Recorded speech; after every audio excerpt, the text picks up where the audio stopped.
Welcome top news today. Donald Trump's daughter Ivanka and her husband Jared Kushner are under fresh scrutiny over their influence at the White House after a very public eruption of the feud with former chief strategist Steve Bannon. In a gloves-off interview with Vanity Fair magazine, Bannon laid bare the mutual enmity with the senior advisors to the president, one of the worst-kept secrets of the Trump administration. "The railhead of all bad decisions is the same railhead Javanka," he said, using a nickname that conflates the couple. Bannon, who returned to right-wing site Breitbart News after being forced out of the White House in August, recalled an Oval Office meeting in which he accused Ivanka of being the queen of leaks. The first daughter allegedly retorted, "You're a fucking liar." Ivanka was a fount of bad advice during the campaign. Steve Bannon. He also condemned Ivanka over her handling of the recent U.S. Senate special election in Alabama, where Republican candidate Roy Moore denied accusations of sexual misconduct with teenagers.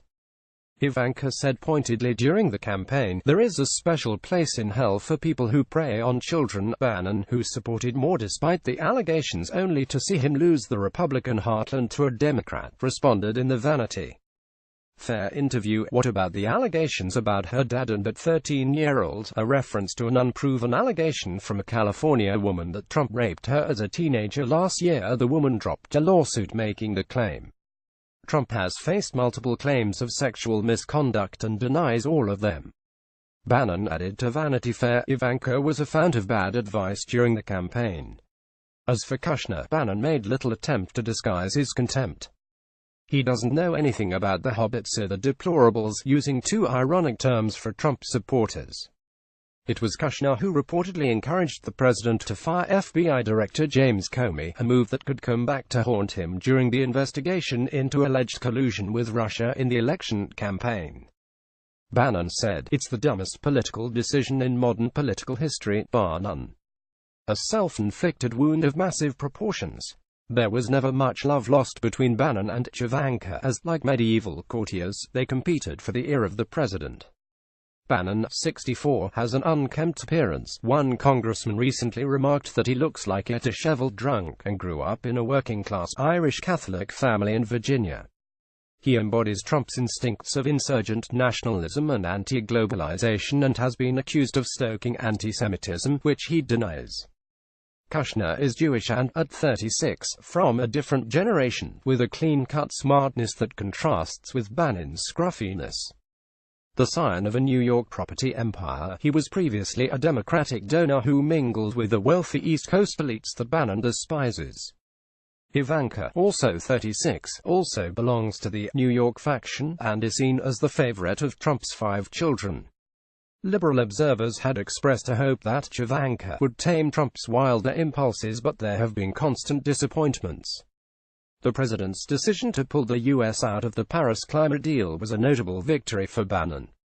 Rick Tyler, a Republican analyst and co-founder of consulting firm Foundry Strategies, said, "These things are very difficult when family is involved with any elected official.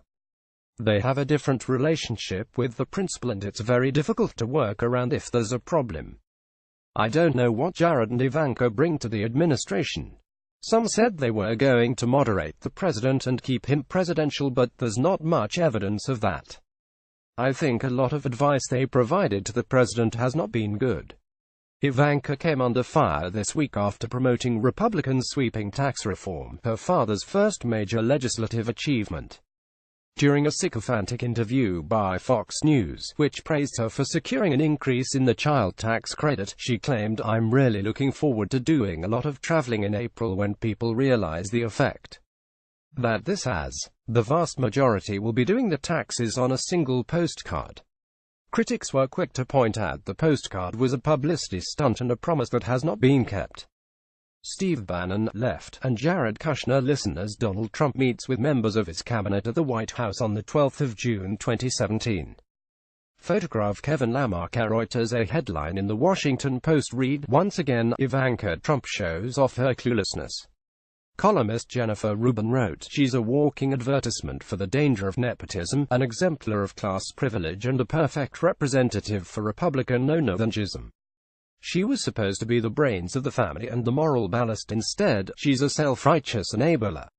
Kushner, meanwhile, appears to be in retreat. Once ubiquitous, his public appearances have declined. It has been widely reported that his gigantic portfolio has shrunk and his influence is on the wane, raising questions over how long Javanka will remain in Washington. This may in part be because of speculation that he will be the next big fish caught in Special Counsel Robert Mueller's investigation into Russian meddling in last year's presidential election. There has been a steady drip of revelations about his part in the intrigue. Kushner was also forced to apologize in July for filing incomplete security clearance forms. He has denied any kind of collusion with Russia. Also, according to media reports, Kushner was key to Trump's decision to recognize Jerusalem as the capital of Israel, a move that earned considerable international blowback. This week the UN General Assembly voted by a huge majority to reject America's stance. Tyler, a former campaign spokesman for Republican Ted Cruz, added, "Jared has shrunken from the spotlight. He seemed to be seen in every photo and was keenly aware of where the photographers were and what type of lens they were using. But we never heard from him, and when we did, it wasn't terribly impressive. Usually when we put people in positions of great responsibility and authority, we have knowledge of the commensurate qualifications and experience. With Jared we know of none."